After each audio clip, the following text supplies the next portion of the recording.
गाथा एक ऐसे टीवी शो की जब टीवी पर आता था तो बिजली विभाग के अधिकारियों की कर्मचारियों की हिम्मत नहीं होती थी कि बिजली काट लें।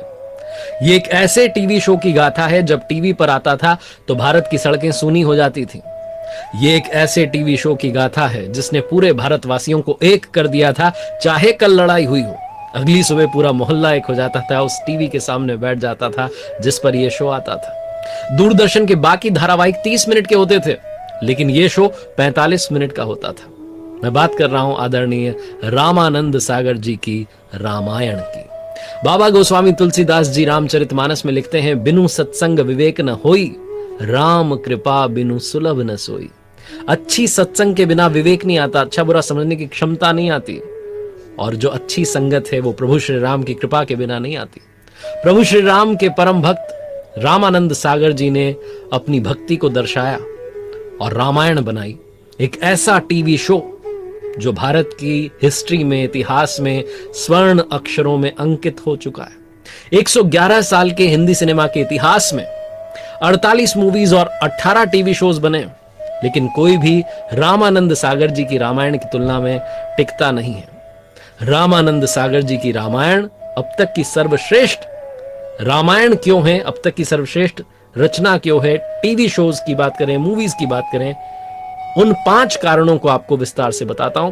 आप देख रहे हैं लर्निंग सीरीज सीखोगे नहीं तो जीतोगे कैसे। मेरा नाम है आरजे कार्तिक। रीजन नंबर 1 की बात, सबसे पहला कारण जो रामानंद सागर जी की रामायण को सर्वश्रेष्ठ बनाता है वो है समर्पण, डेडिकेशन।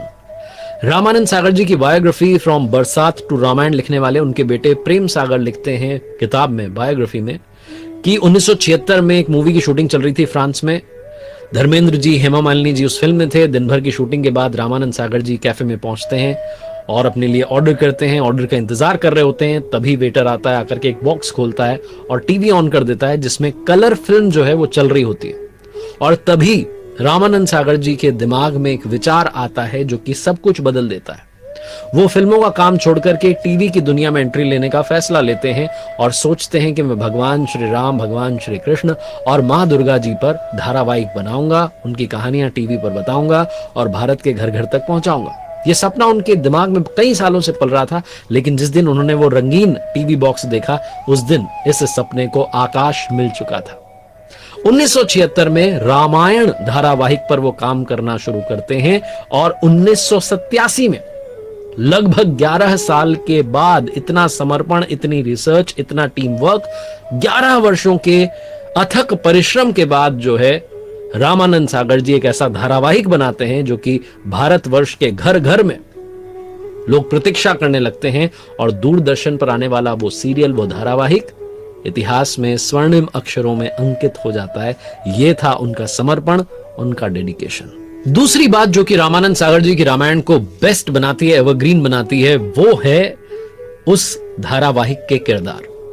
जिन्होंने किरदारों को निभाया, वो जो कास्ट थी वो गोल्डन कास्ट कही जाती है। रामानंद सागर जी को अपने विचार को, अपने सपने को साकार करने में लगभग 10 से 11 साल लग गए, क्योंकि उन्हें हर छोटी से छोटी जो डिटेलिंग थी, जो काम करना था, उस पर उन्होंने काम किया, बड़ी रिसर्च की और हर तरीके से उनका जो सीरियल है वो सर्वश्रेष्ठ है। इस सीरीज में जिन एक्टर्स ने किरदार निभाए, उन किरदारों की लोगों के दिमाग में ऐसी छवि बन गई, लगभग ऐसा लगा लोगों को कि वास्तविक तस्वीर है।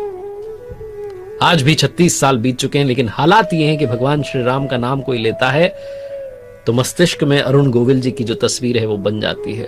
और ये बात रामानंद सागर जी की जो रामायण है उस धारावाहिक के एक एक किरदार के लिए कही जा सकती है, क्योंकि जो एक्टर्स थे उनका समर्पण भी अद्भुत था। अरुण गोविल जी, जिन्होंने की इस धारावाहिक में प्रभु श्री राम का किरदार निभाया, वो कहते हैं कि एक बार मैं सिगरेट पी रहा था शूटिंग के बाद, मुझे आकर के किसी ने टोका और कहा कि आप प्रभु श्री राम का चरित्र जो है उसे पर्दे पर निभा रहे हैं और आप अगर सिगरेट पिएंगे, क्या ये सही है? ये खुद उन्होंने किस्सा जो है कपिल शर्मा के शो में बताया। वो कहते हैं कि उस दिन के बाद, उस क्षण के बाद मैंने सिगरेट का त्याग कर दिया। वो कहते हैं कि जब रामायण धारावाहिक आने लगा था, विश्वास नहीं होता था, जब कभी बाहर जाते थे तो लोग आकर के चरण छूने लगते थे। और आज भी इतने वर्षों के बाद भी अरुण गोविल जी अगर कहीं पब्लिक मीटिंग में जाते हैं एयरपोर्ट पर दिख जाते हैं तो लोग आकर के उनके चरण छूते हैं और प्रभु श्री राम का वंदन करते हैं, उनके रूप में प्रभु श्री राम को देखते हैं। आज भी लोगों के मस्तिष्क में प्रभु श्री राम का नाम लेते ही अरुण गोविल जी का चेहरा सामने आ जाता है। इतना सर्वश्रेष्ठ ये धारावाहिक बनाया रामानंद सागर जी ने। तीसरा कारण जो कि रामानंद सागर जी की रामायण को सर्वश्रेष्ठ बनाता है वो है इसका संगीत। हर एपिसोड में दोहे और चौपाइयों को संगीत के माध्यम से लाया गया और उस एपिसोड को उन दोहों ने, चौपाइयों ने और अच्छा बना दिया, सर्वश्रेष्ठ बना दिया। रामायण धारावाहिक का संगीत दिया था फेमस संगीतकार, writer, playback singer Ravindra Jain साहब ने। मिडिल क्लास फैमिली में जन्मे रविंद्र जैन साहब, जो कि बचपन से नेत्रहीन थे लेकिन वो दिल से गाते थे। कहा जाता है कि संगीत उनकी आत्मा में बसता था। उन्होंने इस रामायण धारावाहिक के हर एपिसोड में जब गाया, जब संगीत की धुन बनाई, तो ऐसा लगा जैसे हम अपनी आंखों से उसी काल की रामायण को देख रहे हैं, हम उस त्रेता युग में पहुंच चुके हैं। इतना अद्भुत जो है उसका प्रस्तुतिकरण हो गया था। अगर बात करें रामायण धारावाहिक के भजनों की, तो जैसे मेरे लखन दुलारे बोल कछु बोल, इसके साथ ही सिया रघुवीर जी के संग राम सिया राम जय जय राम श्री राम, मैं तो राम ही राम पुकारूं, और उत्तर रामायण का वो गीत, संगीत जिसमें अद्भुत था रविंद्र जैन साहब का, हम कथा सुनाते, अद्भुत।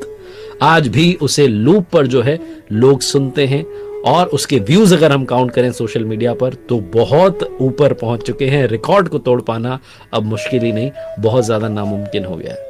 वो ताकत थी रविंद्र जैन साहब के संगीत में, जो कि रामायण धारावाहिक को सर्वश्रेष्ठ बनाने में अपना योगदान निभाती है। चौथा बड़ा कारण जो कि रामायण धारावाहिक को सर्वश्रेष्ठ बनाता है वो है इसके संवाद, इसके डायलॉग्स। रामानंद सागर जी के रामायण में अगर मैं एंगल की बात करूं, हर दृश्य की बात करूं, संगीत की बात करूं, संवाद की बात करूं, बहुत बारीकी से काम हुआ है। इसीलिए 11 सालों का समय लग गया। 1976 में सोचा, 1987 में जाकर के टेलीकास्ट हुआ रामायण सीरियल। अगर बात करें रामायण धारावाहिक के संवाद की, तो आप जब डायलॉग सुनते हैं तो आपको कहीं भी ऐसा नहीं लगता कि इनमें मर्यादा जो है वो भंग हो गई है। मर्यादा जो है हर संवाद की बनी हुई है। संपूर्ण भाव से वो संवाद बोले गए हैं, संपूर्ण भाव से वो संवाद दिखे गए हैं, क्योंकि रामायण धारावाहिक के संवाद खुद रामानंद सागर जी ने लिखे थे। जैसे कि कुछ डायलॉग्स मैं आपको बताता हूं कि तुम जैसे लोगों के लिए हमें भी शस्त्र उठाना पड़ता है। तुम जैसा पापी और दुराचारी जब निरुत्तर हो जाता है तो केवल शस्त्र का ही सहारा लेता है। इसमें एक डायलॉग ये भी है कि रणभूमि में आए हो तो बातें करो तो शस्त्रों की झनकार से। एक डायलॉग ये भी है कि शस्त्र ही प्रश्न पूछें और शस्त्र ही उसका उत्तर दें, यही नियम है यहां का। यानी कि जब युद्ध भी हो रहा है तब भी संवादों में गरिमा बनी हुई है। यही संवाद बनाते हैं रामायण धारावाहिक को अब तक का सर्वश्रेष्ठ। और आखिरी सबसे बड़ा कारण, यह धारावाहिक टीआरपी के लिए नहीं बल्कि जनता के लिए, लोगों के लिए बनाया गया था। प्रभु श्री राम की भक्ति जो करते हैं उनके लिए बनाया गया था, जो संपूर्ण भाव से इस धारावाहिक को देखते थे। और इस शो की जो पॉपुलैरिटी थी वो इतनी थी कि बिजली विभाग ने इस दौरान बिजली काटने की कभी हिम्मत नहीं की, क्योंकि लोग इससे नाराज हो जाते थे। जब रामायण दूरदर्शन पर प्रसारित होती थी उस समय सड़कें खाली हो जाती थी, लोग अपने दिन के काम शो के टाइमिंग के हिसाब से प्लान करते थे। रामायण धारावाहिक को उस समय का सबसे महंगा टीवी शो माना गया। इस शो के हर एपिसोड में तकरीबन 9 लाख रुपए प्रति एपिसोड का खर्चा आया। रामायण का पहला जो एपिसोड था वो 1 घंटे का था और उसे 15 दिन में शूट किया गया था। इसको शूट करने वाला जो क्रू था वो महीने के करीब 27 दिन शूटिंग की जो लोकेशन थी उसी पर रहता था। रामानंद सागर जी की रामायण की पूरी शूटिंग 550 दिन से ज्यादा समय तक चली थी। इस धारावाहिक में स्पेशल इफेक्ट्स के लिए हॉलीवुड की प्रोडक्शन टेक्निकल टीम से मदद ली गई थी और धारावाहिक रामायण का नाम लिम्का बुक ऑफ रिकॉर्ड्स में भी रजिस्टर्ड है। रामायण धारावाहिक को 55 कंट्रीज में टेलीकास्ट किया गया और इसकी कुल दर्शक संख्या जो थी वो 650 मिलियन बताई गई। अगर बात करें कोविड के दौरान की, जब दोबारा से इसे टीवी पर प्रसारित किया गया तो उस समय में 7.7 करोड़ दर्शकों के साथ एक नया रिकॉर्ड रामायण धारावाहिक ने बना दिया। ये समर्पण है, परिश्रम है रामानंद सागर जी का, उनकी भक्ति है प्रभु श्री राम के प्रति जो उन्होंने दर्शाई है रामायण धारावाहिक में, जो इसे अब तक का सर्वश्रेष्ठ धारावाहिक बनाती है। प्रभु श्री राम की कृपा हम सभी पर बनी रहे। आप देखते रहिए मेरे साथ हर सोमवार सुबह 9:30 बजे एक नई कहानी और हर शुक्रवार सुबह 9:30 बजे लर्निंग सीरीज का एक नया वीडियो।